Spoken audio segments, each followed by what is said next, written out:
नमस्कार दोस्तों। सुबह सुबह आर्यन कॉरपोरेशन के सामने महंगी गाड़ियों की लंबी कतार रुक रही थी। गाड़ियों के दरवाजे खोलकर जो लोग बाहर निकल रहे थे उन्होंने सूट टाई और चमकते जूते पहन रखे थे। हर किसी की आंखों में तेजी से आगे बढ़ने और सफल होने की तीव्र आकांक्षा थी। उसी भीड़ के बीच एक खूबसूरत लड़की शांत कदमों से ऑफिस के मुख्य गेट की ओर बढ़ रही थी। उसके कंधे पर एक पुराना बैग था। कपड़ों में हल्की सिलवटें थीं और जूते इतने पुराने थे कि लग रहा था वह बहुत दूर से चलकर आई है। उसका नाम आरुष्य था। किसी ने उसकी ओर पलटकर भी नहीं देखा क्योंकि सबकी नजर में वह एक साधारण कर्मचारी थी। लेकिन असल में आरुष्य साधारण लड़की नहीं थी। वह उस कंपनी की असली उत्तराधिकारी और भावी मालकिन थी। दिल्ली में पढ़ाई पूरी करने के बाद वह हाल ही में आईपीएस अफसर बनकर लौटी थी और अपने पिता प्रकाश आर्यन के कहने पर कंपनी का निरीक्षण करने आई थी। इसलिए उसने अपनी पहचान छिपाने का फैसला किया था। उसे लगा कि अगर उसे कंपनी की सही व्यवस्था देखनी है तो सबसे पहले यह जानना जरूरी है कि उसकी टीम कैसी है, कौन ईमानदार है, कौन चापलूस है और कौन अपने पद के अहंकार में मानवता को भूल चुका है। इसी कारण उसने एक सफाई कर्मी का वेश धारण किया। हाथ में झाड़ू लिए कमर झुकाकर वह ऑफिस के अंदर दाखिल हुई। गेट पार करते ही उसने तेज कदमों की आवाज सुनी। एक महिला हाई हील पहने उसकी ओर बढ़ रही थी। उसका नाम काजल था। वह कंपनी की असिस्टेंट मैनेजर थी। बेहद कठोर, दबंग और अपने अधीनस्थ कर्मचारियों पर हुकूमत चलाने के लिए मशहूर।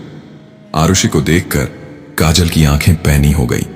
उसने उसे ऊपर से नीचे तक एक बार देखा और कठोर स्वर में कहा, यहां क्यों खड़ी हो? अभी सब साफ करो। यह तुम्हारी खड़े रहने की जगह नहीं है। आरुषि ने सिर झुका लिया। एक पल के लिए उसके सीने में एक सूक्ष्म दर्द महसूस हुआ, लेकिन उसने चेहरे पर शांति बनाए रखी। वह चुपचाप झाड़ू उठाकर एक कोने में चली गई। इस अपमान को सहना उसके लिए आसान नहीं था, लेकिन वह जानती थी कि उसका असली मकसद कुछ और है। यह कोई खेल नहीं, बल्कि एक बड़ी परीक्षा थी जिसमें सफल होना उसके लिए बहुत जरूरी था। जाने से पहले काजल ने व्यंग करते हुए कहा, हाँ, यहां पुराने सफाई कर्मियों की तरह आलस मत दिखाना, वरना ज्यादा दिन टिक नहीं पाओगी। उसकी बात सुनकर आसपास खड़े कुछ कर्मचारी हल्की सी मुस्कान बिखेरते हैं। कोई दबी हंसी हंसता है और कोई अपनी फाइल लेकर मुंह छिपाने का नाटक करके चला जाता है। किसी ने कल्पना भी नहीं की थी कि जिसे वे एक साधारण सफाई कर्मी समझ रहे हैं, कल वही उनका भाग्य निर्धारित करेगी। आरुषि ने झाड़ू से फर्श पर एक आड़ी रेखा खींची और मन ही मन प्रतिज्ञा की कि वह सब कुछ देखेगी, सब कुछ सहेगी और समय आने पर सच्चाई सबके सामने लाएगी। खाने के कमरे का माहौल रोज की तरह कोलाहल से भरा था। कुछ कर्मचारी जोर जोर से हंस रहे थे। कोई हाथ में कॉफी मग लिए गपशप कर रहा था। आरुष चुपचाप झाड़ू लिए कोने में सफाई के काम में व्यस्त थी।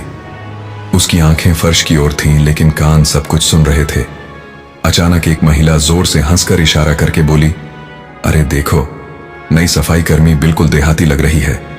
लगता है जिंदगी में पहली बार किसी बड़े ऑफिस में आई है। उसके पास बैठी दूसरी लड़की ने तुरंत कहा, हाँ, लगता है लिफ्ट का बटन भी दबाना नहीं जानती। उनके साथ बैठे एक और कर्मचारी ने और अपमान करते हुए कहा, कल फिर कहीं हमारे साथ कैंटीन में खाना ना मांगने लगे। सबकी हंसी एक साथ गूंज उठी। माहौल में घृणा और अहंकार की गंध फैल गई। लेकिन आरुषि ने सिर उठाया। उसके होठों पर एक हल्की मौन मुस्कान थी। वह मन ही मन सबका चेहरा याद कर रही थी। वह जानती थी कि ऐसे पल ही असली परीक्षा होते हैं जहां इंसान का चरित्र समझा जाता है। वह सबका असली रूप मन में बिठा रही थी। कुछ देर बाद सब अपनी हंसी और कॉफी के कप का खत्म करके खाने के कमरे से चले जाते हैं। आरुषि तब भी सफाई के काम में व्यस्त थी। उसके अंदर कहीं शायद क्रोध की आग सुलग रही थी, लेकिन उसने अपने मन को शांत किया। वह जानती थी कि अगर वह भावनात्मक हो गई तो उसकी पूरी योजना विफल हो जाएगी। उसे धैर्य और विवेक के साथ आगे बढ़ना होगा। शाम ढल चुकी थी। ऑफिस के दरवाजे के बाहर रोशनी से चमचमाती एक महंगी गाड़ी आकर रुकी। आरुषि ने दूर से देखा, काजल फोन पर बात करते हुए गाड़ी में बैठ रही हैं। उसके चेहरे पर अहंकार और व्यवहार में दंभ स्पष्ट था। फोन पर कही गई उसकी बात आरुषि के कानों तक पहुंची। हाँ हनी, आज रात मुझे किसी 5 स्टार रेस्टोरेंट में ले जाना, किसी सस्ते कैफे में मैं नहीं जा पाऊंगी। आरुष ने एक पल के लिए दृश्य को ध्यान से देखा, फिर धीरे धीरे आंखें झुका लीं। उसके मन में एक ही विचार आया, यह अहंकार ज्यादा दिन नहीं रहेगा। शक्ति और पद हमेशा इंसान को बचा नहीं सकते। एक ना एक दिन सच्चाई सबके सामने आएगी ही। आरुषि शांत कदमों से ऑफिस से बाहर निकली। शाम की ठंडी हवा ने उसके थके हुए शरीर को छुआ, लेकिन उसकी आंखों में एक दृढ़ संकल्प की चमक थी। ये एक लंबे खेल की शुरुआत थी, जहां हर झूठ, हर अहंकार और हर अन्याय उजागर होने वाला था। फर्श तब भी गीला था। अचानक काजल की कठोर आवाज सुनाई दी, अरे ये सफाई क्या तुमने की है? फर्श अभी भी गीला है। अगर कोई फिसल कर गिर जाए, क्या तुम्हें अक्ल नहीं है? आरुषि ने सिर झुका लिया और चुपचाप फिर से फर्श साफ करने लगी। आसपास खड़े कुछ कर्मचारियों ने एक दूसरे की ओर देखा। किसी के मन में शायद थोड़ी सहानुभूति आई थी, लेकिन किसी ने मुंह खोलने की हिम्मत नहीं की। वे जानते थे कि काजल के सामने बोलना यानी अपनी मुसीबत को दावत देना। सबने नजरें हटा ली और अपने काम में लग गए। इन दिनों आरुषि की पहचान इमरान नामक एक पुराने सफाई कर्मी से हुई। इमरान कई सालों से कंपनी में काम करते थे। वह एक सीधे साधे इंसान थे, कम बोलते थे, लेकिन उनका मन बहुत साफ था। वह हमेशा कड़ी मेहनत करते थे और किसी से झगड़ा नहीं करते थे। कर्मचारी अक्सर उनका मजाक उड़ाते थे।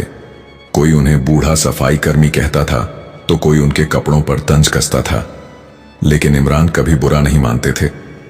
आरुषि को इमरान में एक अलग तरह की रोशनी दिखी। उनके साथ काम करते हुए उसने पूछा, भाई आप इतने सालों से यहां काम कर रहे हैं, जब लोग इस तरह अपमान करते हैं तो आपको बुरा नहीं लगता? इमरान हंसकर जवाब दिया, इज्जत तो उनकी है। ये जो लोग आज हंस रहे हैं कल भूल जाएंगे, लेकिन हम अगर अपना काम ईमानदारी से करते हैं तो मन शांत रहता है। यह बातें आरुषि के मन को छू गईं। उसने महसूस किया कि यह इंसान दिखने में कमजोर है, लेकिन असल में सबसे ज्यादा मजबूत है। खाने के समय इमरान अक्सर अपनी रोटी बांट देते थे। एक दिन उन्होंने आरुषि को आधी रोटी देकर कहा, लो बहन तुम भी खा लो, मैं तो अकेला आदमी हूं, मेरा चल जाता है, तुम जवान हो, तुम्हें ज्यादा ताकत की जरूरत है। आरुषि की आंखों में हल्के आंसू आ गए। उसने मन ही मन सोचा, अगर कंपनी में किसी को सबसे पहले न्याय मिलना चाहिए तो वह इमरान है। वह इमरान के चरित्र की दृढ़ता और मन की कोमलता की प्रशंसक बन गई। उस पल आरुषि ने खुद से प्रतिज्ञा की कि वह एक दिन न सिर्फ इमरान बल्कि हर उस इंसान का अधिकार वापस दिलाएगी जिसे यहां सालों से दबाया गया है। लेकिन वह जानती थी कि अभी समय नहीं आया है। उसे और बहुत कुछ सहना होगा और सही पल का इंतजार करना होगा। दिन गुजरते गए और आरुष ने ऑफिस के हर कोने में होने वाली घटनाओं को करीब से देखना शुरू किया। एक दोपहर खेचर आई कि कंपनी के कर्मचारी कल्याण कक्ष से कुछ पैसे चोरी हो गए हैं। खबर फैलते ही ऑफिस में हंगामा मच गया। सब अपनी अपनी टेबल छोड़कर उठकर चर्चा करने लगे। किसी ने कहा शायद कागजी भूल हुई है, तो किसी ने कहा कि यह यकीनन किसी अंदरूनी कर्मचारी का काम है। तभी शोरगुल के बीच काजल तेज कदमों से अंदर आई। उनके हाथ में कुछ कागज थे और चेहरे पर गुस्से की लाली। उन्होंने सबके सामने जोर से कहा, मैं जानती हूं पैसे किसने चुराए हैं। यह काम और किसी का नहीं, इमरान का है। इमरान जो तब पानी का गैलन लेकर कमरे में आए थे, हक्का बक्का होकर काजल की ओर देखने लगे। उनकी आवाज कांप उठी, मैडम मैंने कुछ नहीं किया, मैं तो सिर्फ पानी रखने आया था, मैंने पैसे के बक्से को छुआ भी नहीं। लेकिन काजल ने उनकी बात नहीं सुनी। उन्होंने सबके सामने इमरान को कठोर शब्दों में फटकारा, बस करो, तुम जैसे लोग ही कंपनी की बदनामी का कारण बनते हैं, तुम्हें तो यहीं से निकाल देना चाहिए। आसपास खड़े कर्मचारी चुप थे। किसी ने हिम्मत करके इमरान के पक्ष में एक शब्द भी नहीं बोला। सब जानते थे कि काजल के बड़े अधिकारियों से अच्छे संबंध हैं और उनसे झगड़ा करना यानी अपना करियर खाते में डालना। एचआर को तुरंत सूचित किया गया और उन्होंने इमरान को कड़ी चेतावनी दी। इमरान का चेहरा एफक्यू हो गया। वह चुपचाप सिर झुकाए कमरे से बाहर चले गए। आरुषि दूर से यह दृश्य देख रही थी। उसका मन टूट गया। वह जानती थी कि इमरान निर्दोष हैं, लेकिन सबने सिर्फ आंखें फेर लीं। रात में जब ऑफिस खाली हो गया, आरुषि चुपचाप सिक्योरिटी रूम में दाखिल हुई। उसने कंप्यूटर पर जाकर कमरे के कैमरे की रिकॉर्डिंग खोली। स्क्रीन पर स्पष्ट दिखाई दिया कि इमरान कमरे में आए थे, गैलन रखा था और तुरंत बाहर चले गए थे। उन्होंने पैसे के बक्से को स्पर्श नहीं किया था। यह देखकर आरुष ने राहत की सांस ली, लेकिन साथ ही उसके मन में गुस्से की आग जल उठी।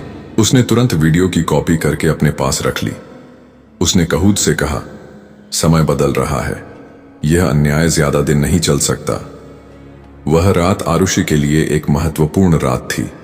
उसने फैसला किया कि वह सिर्फ दर्शक बनकर खड़ी नहीं होगी, बल्कि बहुत जल्द इस व्यवस्था को तोड़ देगी। अगले दिन सुबह ऑफिस में एक अलग तरह की खामोशी थी। सब जानते थे कुछ बड़ा होने वाला है। ठीक तभी ऑफिस के मुख्य गेट पर एक काली महंगी गाड़ी आकर रुकी। गाड़ी से एक स्मार्ट लड़की बाहर निकली। उसने चमकीला सूट और आंखों में चश्मा पहन रखा था और चेहरे पर एक अजीब सी दृढ़ता थी।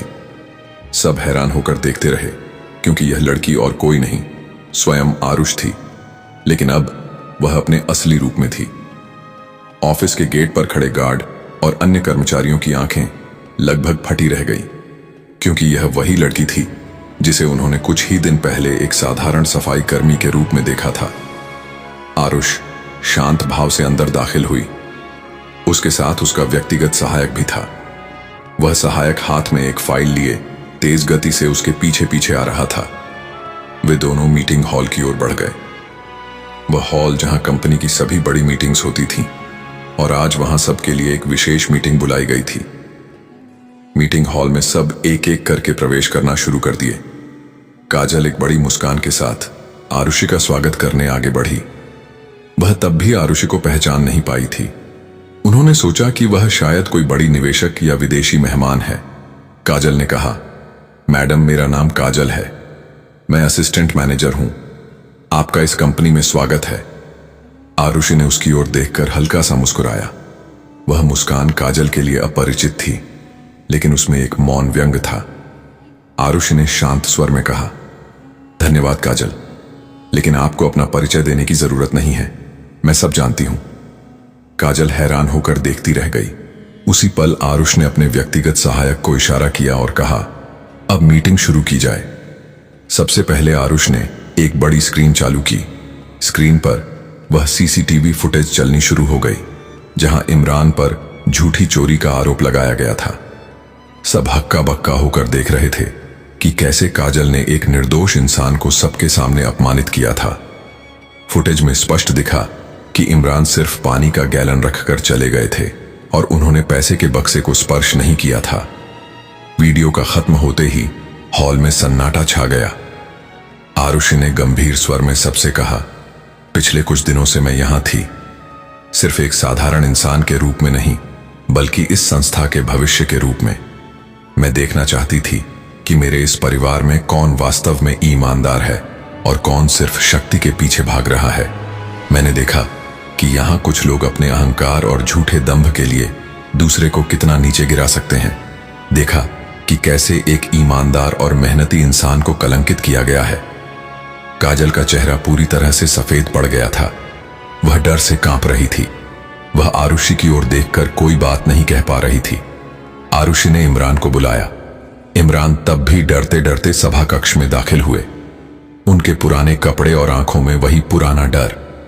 आरुषि ने मुस्कुराते हुए उनके पास जाकर कहा, भाई, आज से आप इस कंपनी के लॉजिस्टिक स्कूल ऑर्डिनेटर हैं। यह आपकी ईमानदारी और मेहनत का इनाम है। आप एक सच्चे और नेक इंसान हैं। मैं आपको सम्मान देती हूं। इमरान की आंखों में आंसू आ गए। उनके चेहरे पर आनंद और कृतज्ञता का एक मिश्रित भाव दिखाई दिया। उन्होंने आरुषि को धन्यवाद कहा और कोई बात ना बोलकर रोने लगे। इसके बाद आरुषि ने सबकी ओर देखकर कहा, जिनमें मानवता और ईमानदारी की कमी है, उनके लिए यह कंपनी कोई जगह नहीं देगी। नतीजतन काजल को कंपनी से निकाल दिया गया। आरुष ने बाद में काजल को व्यक्तिगत रूप से बुलाकर कहा, जिंदगी यहीं खत्म नहीं होती, तुम्हारे पास अब भी बदलने का मौका है।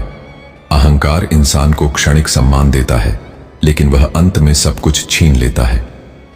फिर एक कार्ड देकर बोली, हमारा एक प्रशिक्षण कार्यक्रम है, अगर तुम चाहो तो वहां शामिल हो सकती हो।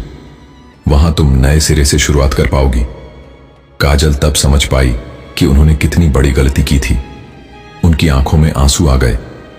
उन्होंने सिर झुकाकर आरुषि को धन्यवाद कहा और चली गई। यह कहानी हमें सिखाती है कि ईमानदारी, मानवता और अच्छा चरित्र पद या धन से अधिक मूल्यवान है, और अहंकार का अंत हमेशा बुरा होता है। झूठ और जुल्म चाहे जितना ताकतवर क्यों न लगे, सच्चाई और इंसाफ आखिरकार जीत ही जाते हैं।